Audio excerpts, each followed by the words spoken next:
Good afternoon, my name is Chris, and my good friend Boris Stoyanov asked me to do a short recording on intercultural communication for you. I've been working as a communication skills trainer for the last 20 years, and a significant part of my work also involves cultural differences, and that is the subject of my short presentation this afternoon. So if we look at cross-cultural differences, one way of classifying these differences is to think in terms of cultural dimensions or cultural variables. Some of these variables, I've written them down for you here, would include nature and the environment, so our relationship to nature, how much control do we have over the environment or not. Is destiny something that is preordained, or is it in our own hands? Time, how do we deal with differences in time? The whole subject of communication, space, public space, private space, power differences, are we more oriented toward hierarchy or egalitarianism? Individualism versus collectivism. Some cultures are more universalistic, other cultures are more particularistic. I will explain that just now. Another variable would be tolerance for ambiguity. Are we open to a situation that is unknown to us, or do we prefer to work in a more structured manner? Again, I will be explaining that. And also thinking patterns. We don't have that much time, so what I'd like to do, I would like to pick some of these cultural variables and look at them in a little bit more detail, also give you some examples of differences between different cultures. So, the first dimension that I want to look at is high context versus low context. Some cultures are high context cultures and other cultures are low context cultures. What do we mean by that? In a high context culture, you communicate in many different ways, and you don't just communicate through the words. In a low context culture, you communicate primarily through the words. There are values behind these differences. China would be considered to be a high context culture. That is to say, you're communicating with somebody, you say something, but it's not just the words, it's also the context. Let me give you an example. Somebody invites you for dinner. You're over at your friend's place, enjoying the dinner. You would like to have more food. Now in China, you wouldn't say, I'd like some more food. What you would do is, you would eat everything on your plate. And the empty plate would signal to your host that I would like to have some more food. I would communicate in that way because if I were to be low context and I were to tell my host, give me some more food, that would be considered to be impolite. Why? Because my host hasn't fulfilled his obligation as a host toward me. I would be embarrassing my host. Therefore, I would eat everything on my plate, and that empty plate would tell my host I would like some more food. If my host doesn't notice it, maybe I would look at the plate to indicate to my host I would like some more food. At the other end of the scale, we've got a culture, such as, for example, Germany, which is a low context culture. In Germany, unlike China, it is not so much politeness that is valued, but it's the truth. The most important thing is the truth. The truth would go over politeness. And it would be considered inappropriate to say something that doesn't correspond to the truth just for the sake of politeness. So I would say directly, can I have some more food? Within the area of communication, the next variable would be formal versus informal.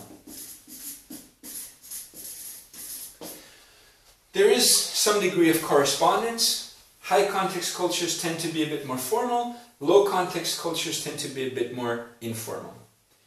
A formal culture, for example, would be Thailand. In Thailand, there are 26 different forms of addressing someone.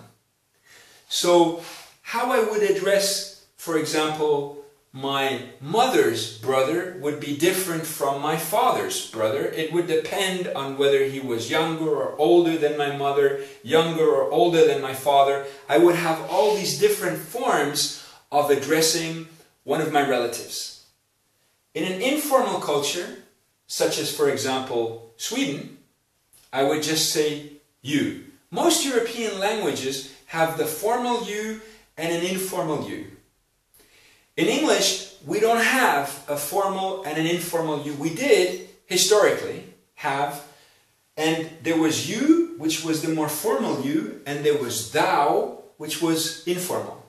But in the last few centuries, we've done away with thou, and we only use you, and you is an informal way of addressing someone.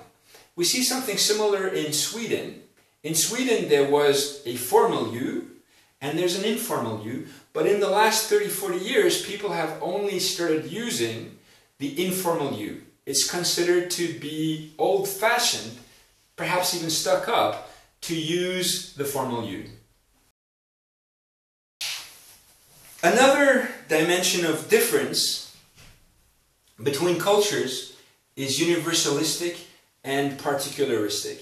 In a universalistic culture, there are rules. The rules are known to everybody, and everybody is expected to follow those rules regardless of the situation. In a particularistic culture, there are rules, they might not necessarily be written, and they won't necessarily be followed by everybody.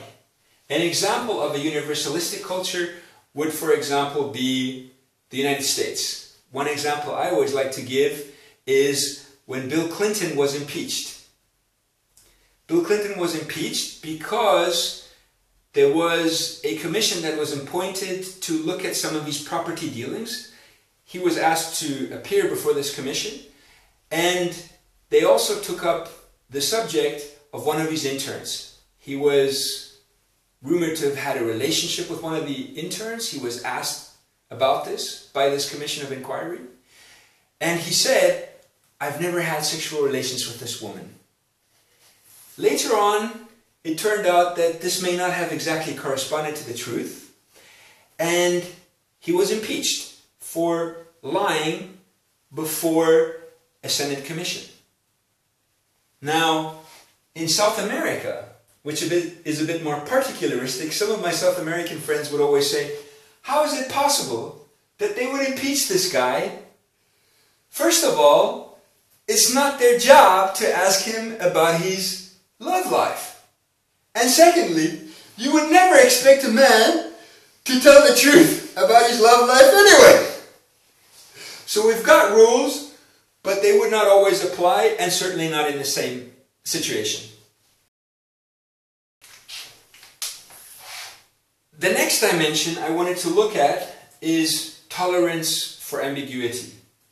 Some cultures have a high tolerance for ambiguity, not necessarily again in correspondence here, and some cultures have a low tolerance for ambiguity. This essentially involves entering into an unknown situation. How comfortable are we going into a situation where we don't know the rules that are at play? A culture that is considered to have a high tolerance for ambiguity would be the United States. Americans are willing to take risks, certainly in their personal life. And on the other end of the scale, a culture that I found to have a low tolerance for ambiguity is the German culture. We see that also reflected in the vocabulary. There are a lot of words, all of which are negative, that are associated with taking risks. In fact, if I were to ask Germans, and I were to ask them, think of the word risk. Is your association with the word risk positive, negative, or neutral? This would already tell you something about the individual preference of this person. Most Germans, again these are generalizations, most Germans would say the word risk for me has a negative connotation. Whereas in a culture that has a high tolerance for ambiguity, people would say risk is a good thing.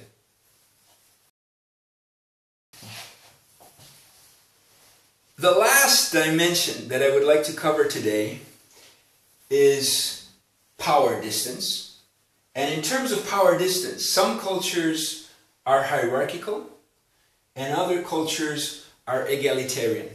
We see this reflected in the workplace. For example, in a hierarchical culture, if the boss were to go to an employee and he were to ask him, we're thinking about introducing a new process or a new system, what do you think? The answer would be, what do you think, boss? I found that in South Africa. In South Africa we have different cultures, but we also have a hierarchical culture. And in some ways, if you're confronted with people that grew up in this hierarchical culture, they will tell you, hey boss, hey, what do you think? You know what is best. You are the boss, why are you asking me? You know what we are going to do. Whereas in an egalitarian culture such as Sweden, if workers were not satisfied with something, they would come to you on their own and they would ask you, why are we doing the things in this particular way? Couldn't we possibly do it in this way? I just wanted to know. And you see that this is something that you might know yourself from having worked in different environments. Last but not least, what I would like to do now, we've just talked about some of these dimensions. Now, in a communicative situation, typically one or more of these dimensions come together and it can cause conflict or it can lead to a particular situation. I'll give you an example. A couple of years ago, and it's happened to me on more than one occasion actually, I've gone to German businesses. And when I was at this German business, the head of the business came up to me and he said to me, Chris, I have a question for you. In English, the people say you. What's you? Is you du or is you sie? This being, of course, the formal or the informal you. And they continued and told me, you know, the communication in the English language has led to a lot of confusion here. Because what happens when we have a meeting, for example, in German, we get together and we say, Sie, Herr Müller, Sie, Frau Schulz.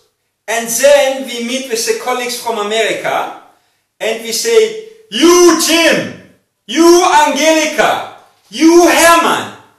And my employees, they came to me and they said, this leads to confusion. Where are we now? You or sie? Du oder sie? So, I was thinking about this problem. What are we going to do? Because it also impacts the communication in the German language.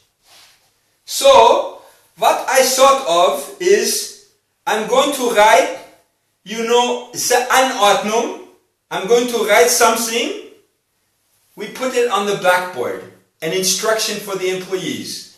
And I wrote, from now on, when the employees are communicating with one another, they will be addressing each other with the first name, Angelika, Fritz, Sie. You use the formal you in conjunction with the first name. Now there is no more confusion. So what we see in this particular case, in this particular example, how a few of these variables came together. In particular, formal and informal. The informal use of the English language contrasting with the more formal German language, gave rise to ambiguity.